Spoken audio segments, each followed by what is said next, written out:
ये कहानी शुरू होती है गांव के एक गरीब और छोटे से परिवार से।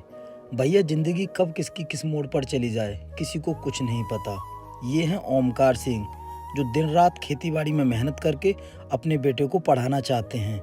और देखिए ये हैं इनके पुत्र मनोज जो कि पढ़ते तो हैं लेकिन आवारा दोस्तों के साथ बहुत घूमते हैं। और ये है इनकी दादी माँ जो कि इन्हें कोई अधिकारी बनता हुआ देखना चाहती हैं। तो फिर ठीक है, अब कहानी को शुरू करते हैं कि क्या होता है। पापा, ओ पापा, कहाँ हो? इधर आइए। हाँ बेटा, आता हूँ अभी।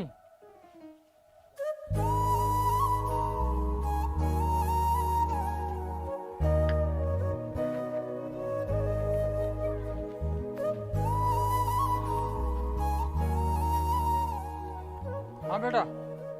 वो पापा, हमें ना 1000 रुपए दीजिए, स्कूल में जमा करने हैं क्योंकि आज हमारा एग्जाम है। वो बेटा अभी तो नहीं है मेरे पास। अरे पापा, आप कैसे भूल गए? पूरे 4 महीना हो गए मैं पढ़ाई करते हुए, ट्यूशन तक के पैसे नहीं दिए आपने। मास्टर ने बोला है कि पैसे लेकर आना तभी स्कूल आना, वरना हम तुम्हें ट्यूशन भी नहीं पढ़ाएंगे और ना ही तुम्हें स्कूल में बैठाएंगे। कुछ भी कीजिए, हमें तो 1000 रुपए दीजिए आप। बेटा मास्टर साहब से जाकर ये बोलना हम पूरी साल की फीस इकट्ठी जमा कर देंगे, उन्हें चिंता करने की कोई जरूरत नहीं है। ठीक है पापा, आप जैसा कह रहे हैं ना हमसे, हम वैसा ही बोल देंगे मास्टर साहब से जाकर। लेकिन अगर उन्होंने कुछ बोला ना हमसे तो फिर हम कल से स्कूल नहीं जाएंगे। ठीक है पापा, हम बहुत लेट हो गए, चलते हैं।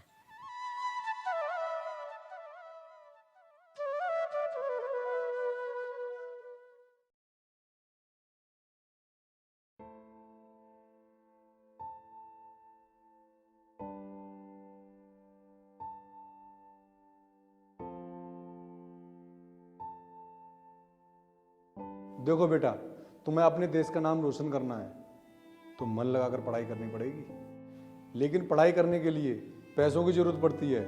और तुम ये बताओ फीस कौन कौन लेकर आया है?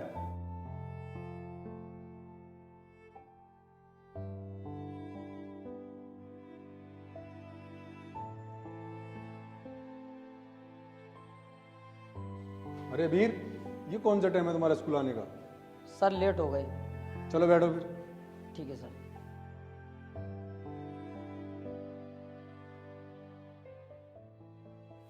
अरे वीर, मैंने फीस को बोला था। फीस कहाँ है तुम्हारी? लाओ 1000 रुपये दो। सर पैसे नहीं लाए हैं हम। हमने पापा से बोला था कि हमारी फीस दे दो, तो वो बोले कि अपने सर को जाकर बोलना कि हम लास्ट में ही फीस जमा करेंगे पूरी साल की। क्या कहा? पैसे नहीं लाए? तुम्हारा दिमाग तो ठीक है? अगर फीस जमा नहीं करोगे तो एग्जाम में कैसे बैठोगे? सर हमारे पापा ने बोला है कि हम दे देंगे आपके पैसे, बस हमें थोड़ा सा टाइम दे दीजिए क्योंकि घर पर थोड़ी दिक्कत चल रही है, इसलिए पैसे नहीं ला पाए हम। तो अपने पापा से जाए कहना किसी सरकारी स्कूल में एडमिशन करवा दें। और हाँ, वहाँ 1 भी रुपये देना नहीं पड़ेगा और तुम्हारी पढ़ाई फ्री में हो जाएगी। देखो बेटा, ऐसे कुछ नहीं हो पाएगा। पढ़ाई पर ध्यान दो, तभी जिंदगी में कुछ बन पाओगे। तुम्हें मैं हर रोज देखता हूँ, तुम आवारा लड़कों के साथ घूमते रहते हो। तुम स्कूल से जाने के बाद हमेशा मैच खेलते रहते हो। मुझे तो यही समझ में नहीं आता तुम एग्जाम कैसे दोगे।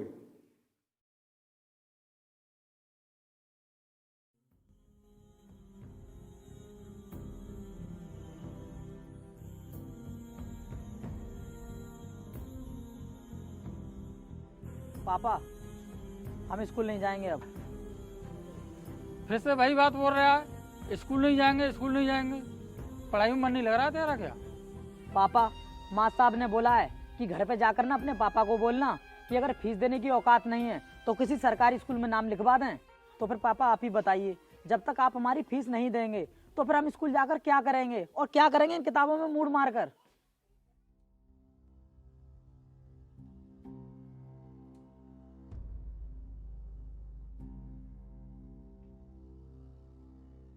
नमस्ते मास्टर साहब। बताइए कैसा आना हुआ? मास्टर साहब, आपके स्कूल में हमारा लल्ला पढ़ता है मनोज, उसी के बारे में हम बात करने के लिए आए हैं। अच्छा, मनोज तुम्हारा लड़का है? वो तो बड़ा ही शैतान है और पढ़ने में तो बिल्कुल बेवकूफ़ है। मैंने तो फीस लाने के लिए बोला था उससे, वो फीस भी लेकर नहीं आया। और कल से उसके एग्जाम है, पता नहीं क्या करेगा। मास्टर साहब, हमारे पास इस वक्त पैसे नहीं है, आपके कुछ महीनों में सब पैसे दे देंगे, आपको चिंता करने की कोई ज़रूरत नहीं है। अरे ओ भाई साहब, तुमको क्या लगता है हमारा दिमाग खराब है? हम पागल हैं? हम इतनी मेहनत बच्चों पे करते हैं हम दिन भर बच्चों को कितनी मेहनत से पढ़ाते हैं, तुमको मालूम है? जी माँ साहब मालूम है, आप बहुत मेहनत करते हैं। अच्छा, तुम्हें मालूम है तो बताना जरा। वो इसलिए माँ साहब हमारे बच्चे पढ़ लिख कर बड़े आदमी बन जाएं और अपने माँ बाप का नाम रोशन करें। आपको लगता है ऐसा, लेकिन आपका बेटा बिल्कुल पढ़ना नहीं चाहता। पूछना उससे स्कूल से जाने के बाद वो क्या करता है। अभी बुलाता हूँ उसे। मनोज, यहाँ आओ, तुम्हारे पापा तुमसे मिलने के लिए आए हैं। ये तुम्हारा बेटा दिन भर मैच खेलता है आवारा लड़कों के साथ में। इसने अपना एक दिन भी होमवर्क पूरा नहीं किया है। और हाँ, कोई लड़का जैसे ही आ जाए मैच खेलने के लिए तो तुरंत भाग जाता है ये। लेकिन माँ साहब हमारा लल्ला बोल रहा था कि फीस मांगी आपने, इसलिए हमें आना पड़ा। देखो ओमकार जी, जो 20 साल से हम बच्चों को पढ़ा रहे हैं, क्या केवल पैसों के लिए पढ़ा रहे हैं? ये सब सोच रहे हो तुम हमारे बारे में तो बहुत गलत सोच रहे हो। हम मेहनत करते हैं इसलिए फीस को कह देते हैं। बच्चे हमारे भी हैं, हमें उन पर भी ध्यान देना पड़ता है। सुनो, बच्चों को पढ़ाने की इच्छा उनके माँ बाप से ज्यादा अध्यापक को होती है। वो चाहता है उसके द्वारा पढ़ाया हुआ बच्चा माँ बाप के साथ अध्यापक का भी नाम रोशन करे और अपने गांव का भी नाम रोशन करे। तुम्हारे मनोज की जिंदगी में यही सब चलता रहा ना, तो देखना इसके साथ क्या होगा।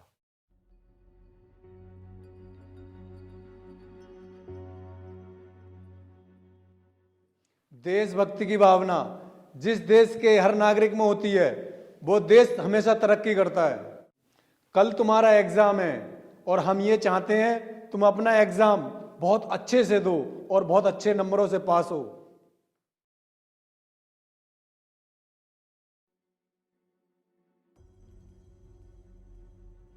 पापा, दिखाई नहीं दे रहा है तो कटवाएगा क्या? बोल क्या कहना चाहता है? वो पापा, मैं आपसे ये कहना चाहता हूँ कि माँ साहब ने आपसे जो भी कहा है ना, बिल्कुल गलत कहा है। मानता हूँ कि मैं मैच खेलता हूँ और लड़कों के साथ भी रहता हूँ, लेकिन पढ़ाई भी तो करता हूँ ना। पापा, आप नाराज मत हो ना। बेटा हमें लगता है तुम पढ़ नहीं पाओगे। माँ साहब को कहकर अब तुम्हारा नाम कटवाएंगे हम। तुम्हारी दादी माँ चाहती थी तुम पढ़ लिख कर बड़े अधिकारी बनो। हमें तुम्हारी हरकतें देखकर लगता है कि तुम अपनी जिंदगी में कुछ नहीं कर पाओगे। वैसे भी तुम अब बड़े हो चुके हो, छोटे बच्चे नहीं हो, सब कुछ जानते हो क्या सही है क्या गलत है। तुम्हारी पढ़ाई में हमने कितना पैसा लगा दिया। पापा, हमसे गलती हो गई, हमें माफ़ कर दो। हम आपसे वादा करते हैं कि आगे से ऐसा नहीं करेंगे, खूब मन लगाकर पढ़ाई करेंगे, आपको कभी भी निराश नहीं करेंगे हम। मनोज, तेरा 2 दिन बाद रिजल्ट आने वाला है, उसके बाद ही तय करूँगा तेरे साथ क्या करना है। पापा, रिजल्ट का क्या देखना, जैसा होगा वैसा तो आएगा ही वो। आप एक काम कीजिए ना, मुझे शहर भेज दीजिए पढ़ने के लिए। अब मैं शहर में ही जाकर पढ़ाई करूँगा। भेज दूंगा, पहले 12वीं तो पास कर ले, रिजल्ट तो आने दे सामने, फिर मैं भी देखूँ कितने नंबरों से पास होगा तू।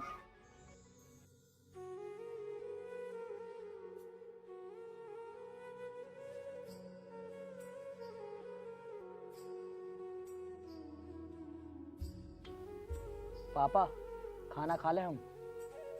हाँ खा ले बेटा। आप नहीं खाओगे? ना तू खा, पहले भी बाद में खा लूंगा, सेक ली रोटी। ठीक है।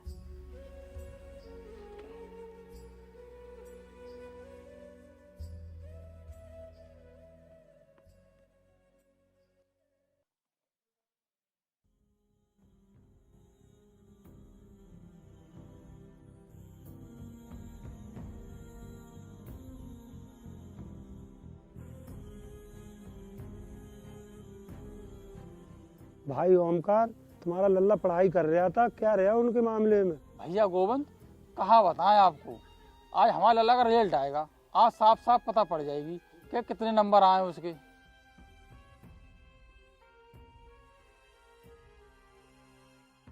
बेटा सुनील, इधर आओ। कैसा रहा तुम्हारा रिजल्ट? अंकल, मेरा रिजल्ट तो बहुत अच्छा रहा और 12वीं में ना फर्स्ट डिवीजन आई है। लल्ला तेरी फर्स्ट डिवीजन आई है, और हमारे लल्ला मनोज का क्या रहा, उसके कितने नंबर आए? अरे अंकल, तुम्हारा लल्ला तो नल्ला निकला और 12वीं में वो फेल हो गया। हमारा लल्ला 12वीं फेल हो गया। हे भगवान, अब क्या होगा उसका। ठीक है अंकल, मैं चलता हूँ। ओमकार, तेरा लड़का तो फेल हो गया। तुम तो कहते थे कि पढ़ा लिखा का अधिकारी बनाऊंगा। तुमने अपने लड़के की पढ़ाई में कितना पैसा लगाया, वो सब बर्बाद हो गया।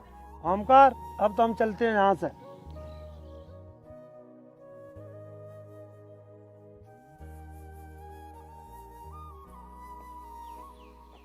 मनोज, ओ मनोज, बाहर आ निकल कर। हाँ पापा बताइए क्या हुआ। क्या हुआ?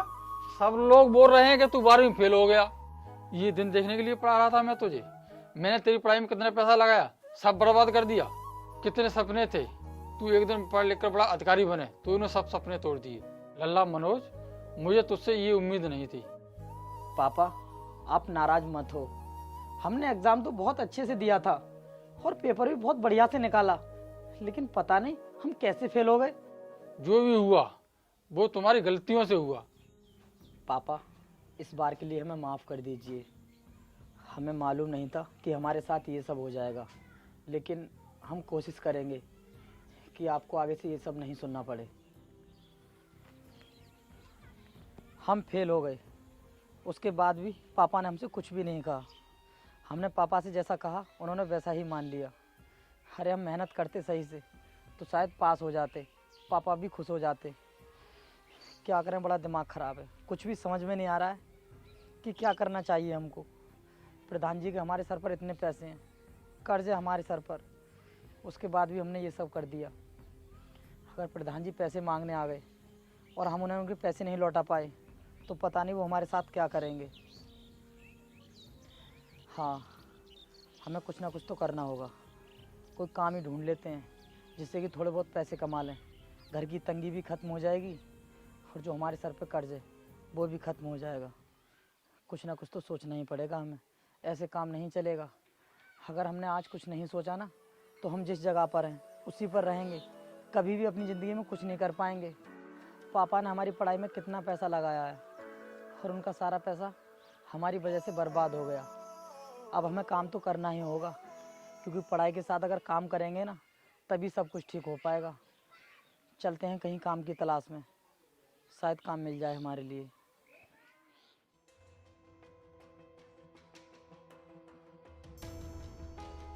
ओमकार, प्रधान जी आता हूँ अभी।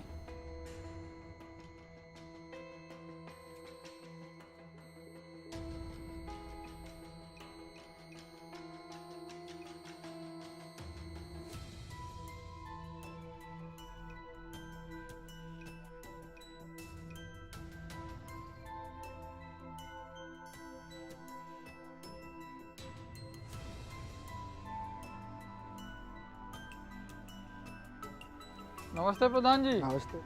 ओमकार, काफी देर हो गए हैं, हमारे पैसे लौटा दो यार। प्रधान जी अभी तो पैसे नहीं है क्योंकि घर में दिक्कत चल रही है। प्रधान जी जितना पैसा मेरे पास था वो मैंने अपने बेटे की पढ़ाई में लगा दिया और आपका पैसा मैं बहुत जल्दी वापस कर दूंगा। अगर तूने पैसे नहीं लौटाए तो तेरी ये भैंस खोल के ले जाएंगे हम।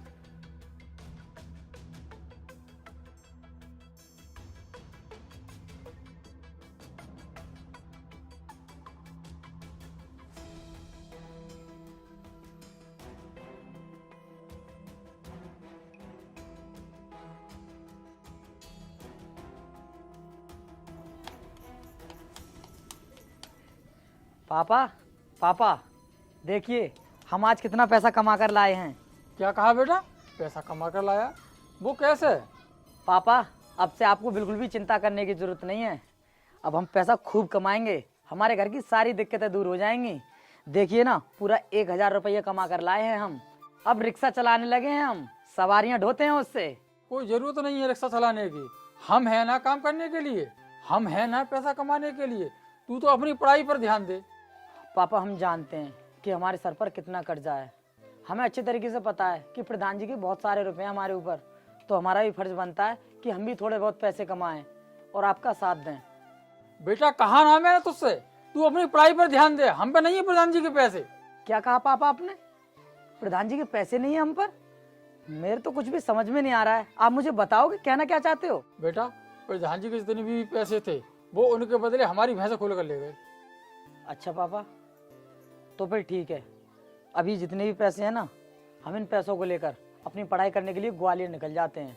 ठीक है बेटा, मैं भी यही चाहता हूँ, तू अपनी पढ़ाई करने के लिए बाहर निकल जा। जब भी तुझे पैसे की जरूरत पड़े घर पर आकर पैसे ले जाना और अपनी पढ़ाई मत रोकना। ठीक है पापा, तो फिर हम आज ही निकल जाते हैं ग्वालियर के लिए।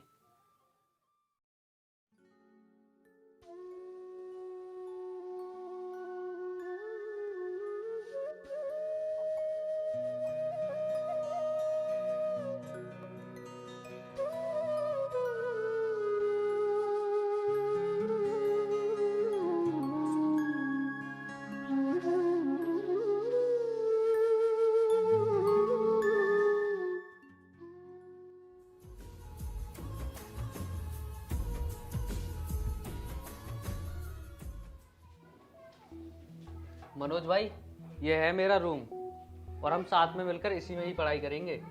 लेकिन अजय भैया, हम आपको बता चुके हैं कि इंग्लिश तो हमारे बिल्कुल भी समझ में नहीं आती है। यार समझते क्यों नहीं हो? आज के टाइम पर इंग्लिश बहुत जरूरी है। लेकिन भैया, हमने सुना है कि पीएससी करने के लिए उसमें इंग्लिश की तो जरूरत पड़ती नहीं है। अच्छा, तुमसे किसने बोला कि तुम पीएससी में सिलेक्ट हो जाओगे? और अगर तुम पीएससी में सिलेक्ट नहीं हुए तो तुम्हारा हिंदी का झुंझुना कुछ नहीं कर पाएगा। और इंग्लिश हमारी जिंदगी में बहुत सारे ऑप्शन खोल देती है और इंग्लिश आज के टाइम में बहुत जरूरी है भाई। समझते क्यों नहीं हो? मनोज भाई, ये सब सब्जेक्ट लेकर आप बहुत बड़ी गलती कर चुके हो और इन सब सब्जेक्टों के दम पर मार्केट में आप कुछ नहीं कमा सकते। इंग्लिश सीख लो मनोज भाई, तुम्हारा भविष्य बन जाएगा। हाँ, सही कहा आपने। हम बीए में हिंदी साहित्य और इतिहास के साथ इंग्लिश लिटरेचर ले लेते हैं, उसके बाद सब कुछ ठीक हो जाएगा। हाँ, ये ठीक है। चल अब टाइम बर्बाद मत कर, कमरे में चल, बैग रख और पढ़ाई कर।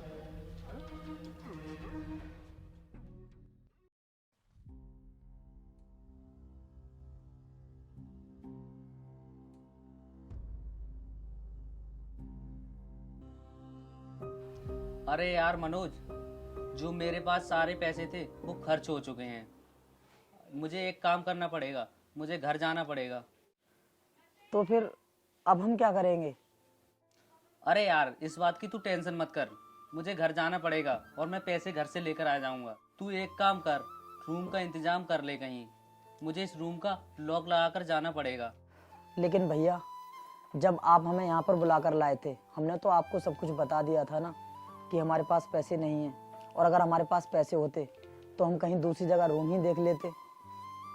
लेकिन आप चिंता मत कीजिए, हम करते हैं। लेकिन भैया, हमें ना सिर्फ 2 दिन और रहने दीजिए, उसके बाद हम यहाँ से चले जाएंगे और कहीं दूसरी जगह अपना इंतजाम कर लेंगे। अगर मैंने इससे डायरेक्ट मना किया तो ये मेरे बारे में क्या सोचेगा? एक काम करता हूँ, कोई बहाना बनाता हूँ। भैया, क्या सोच रहे हैं आप? आपने कुछ बताया नहीं। वो कुछ नहीं। अच्छा, एक काम कर, तू ये पढ़ाई बंद कर और मार्केट जाकर सब्जी ले आ।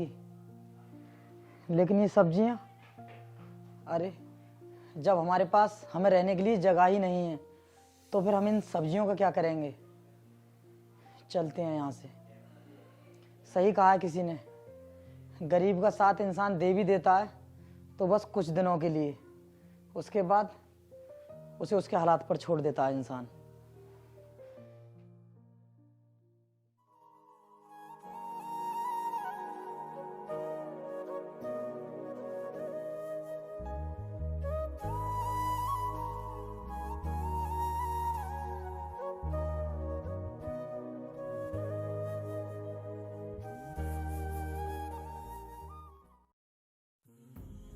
ओ अम्मा, ओ अम्मा, तू मुझे छोड़ के कैसे चली गई? और घर को लल्ला मनोजू घर पे ना है। अम्मा, मैं किसके सहारे जीऊंगा?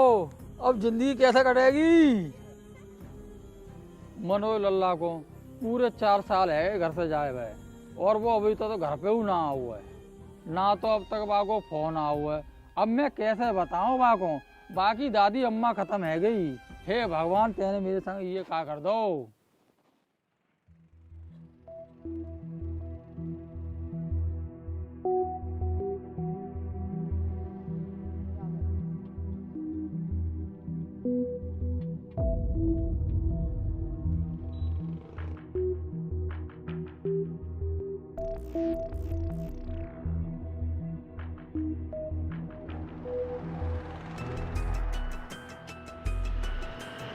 भैया, भैया भूख लगी है, कुछ खाने के लिए मिल सकता है क्या? कहाँ रहते हो? कौन हो तुम? पैसे हैं तुम्हारे पास कुछ खाने के लिए? भैया, पैसे नहीं है हमारे पास। बैठो, मैं तुम्हारे लिए खाने के लिए देता हूँ। ठीक है भैया, बना दीजिए। ये लो।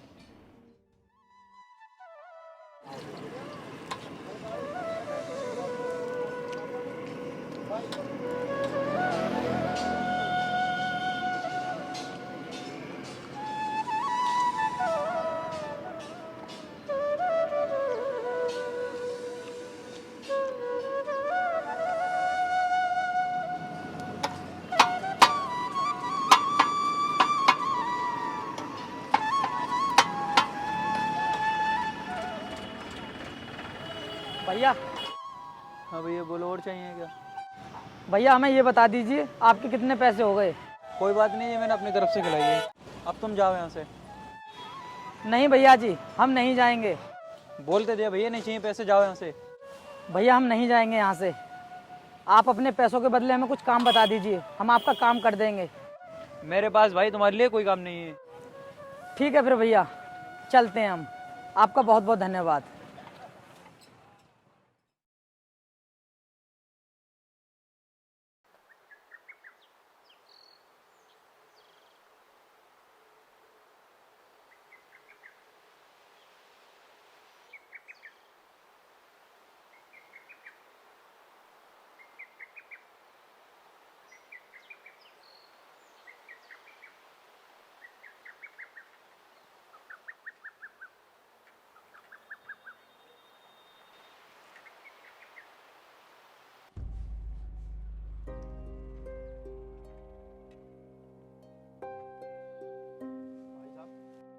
मैं यहाँ से निकलते समय आपको हर रोज नोटिस करता हूँ कि आप रोज यहाँ पर बैठकर पढ़ाई करते हो। आपके पास घर नहीं है, आप घर भी तो बैठकर पढ़ाई कर सकते हो। भैया हमारे पास कुछ भी नहीं है इन किताबों के सिवाय। एक भैया ने हमारी मदद की थी, लेकिन वो भी हमें अकेला छोड़कर चले गए।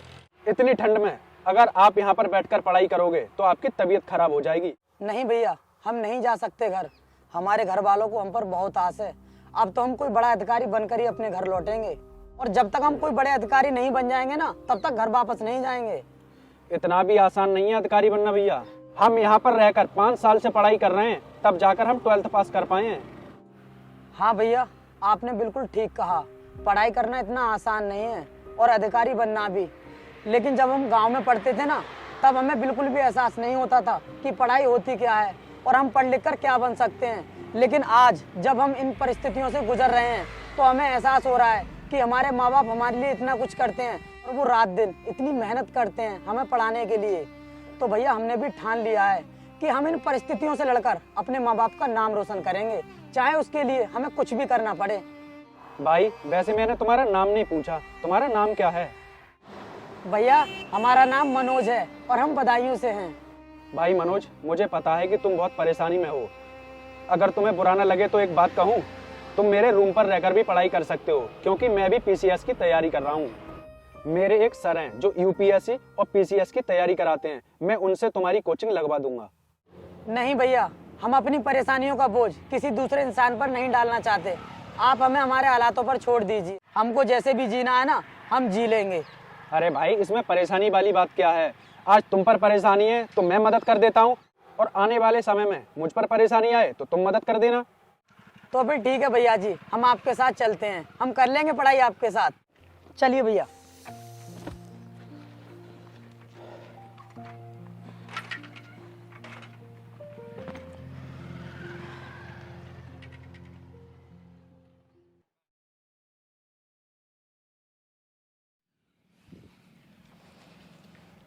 देख मनोज, तू टेंशन मत ले।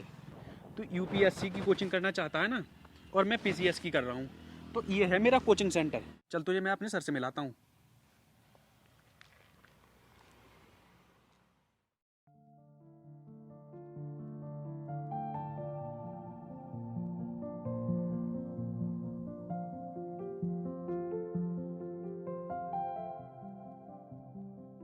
सर, ये है मेरा दोस्त मनोज।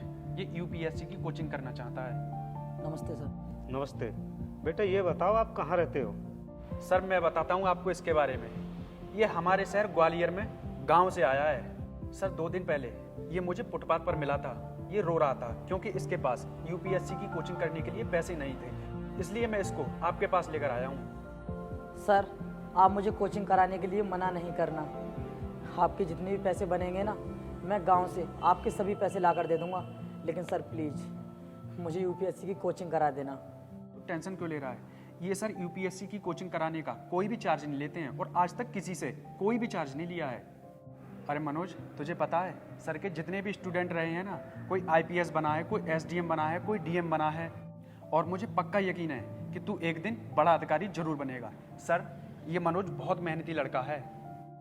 ठीक है बेटा, आज से कोचिंग कर सकते हो आप। कुर्सी पर बैठो जाके। ठीक है सर।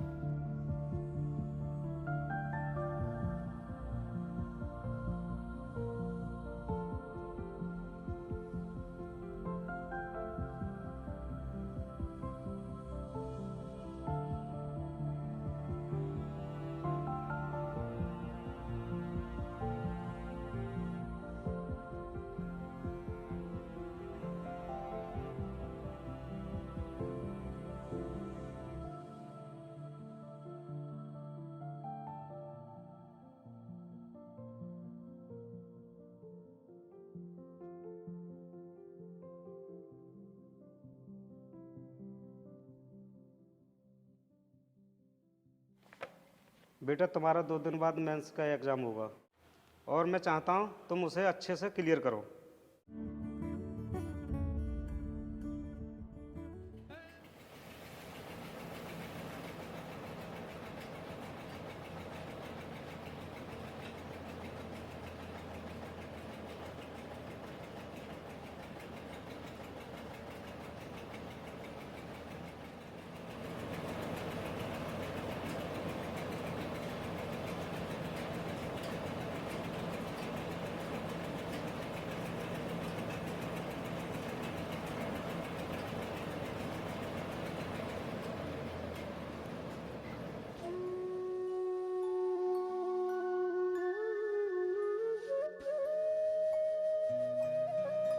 अरे मनोज, तू हर वक्त काम में ही लगा रहता है, थोड़ी बहुत पढ़ाई भी कर लिया कर। अरे भैया कैसी बातें कर रहे हैं आप? पढ़ाई करते हैं ना, काम के साथ पढ़ाई भी कर रहे हैं। ये देखो, ये रखी है हमारी बुक्स। अरे मनोज, मेरी बात समझने की कोशिश कर। यूपीएससी का एग्जाम बहुत टफ होता है, इतना आसान नहीं है इसको क्लियर करना।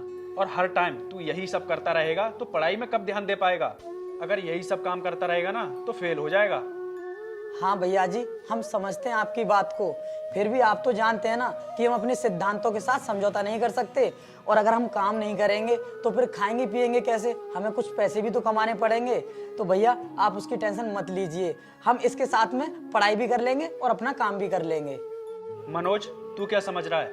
तूने प्रीलिम्स क्लियर कर लिया तो ये सब करके तू मेंस भी क्लियर कर लेगा? देख, प्रीलिम्स और मेंस में जमीन आसमान का अंतर है। इतना आसान नहीं है मेंस क्लियर करना। और तू क्या समझ रहा है, तू ये सब करके मेंस क्लियर कर लेगा? काम की टेंशन मत ले, उसके लिए मैं हूं ना। तू सिर्फ पढ़ाई पे फोकस कर। और मनोज, मुझे तो एक बात समझ में नहीं आती, तू इतने शोर शराबे में पढ़ाई कैसे कर लेता है? भैया जी, शोर समस्या नहीं है। समस्या तो जब होती है जब सुविधाओं के चक्कर में हमारे मन में लालच होता है कि हमें नई नई सुविधा हो, लेकिन ये सब नहीं हो पाता है।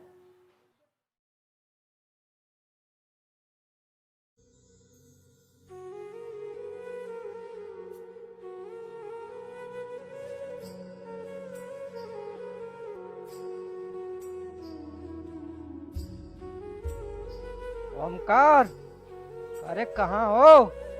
तुम्हारा लड़का डीएम बन गया। पापा, ओ पापा, कहाँ पर हो? अरे बाहर निकल कर तो देखो।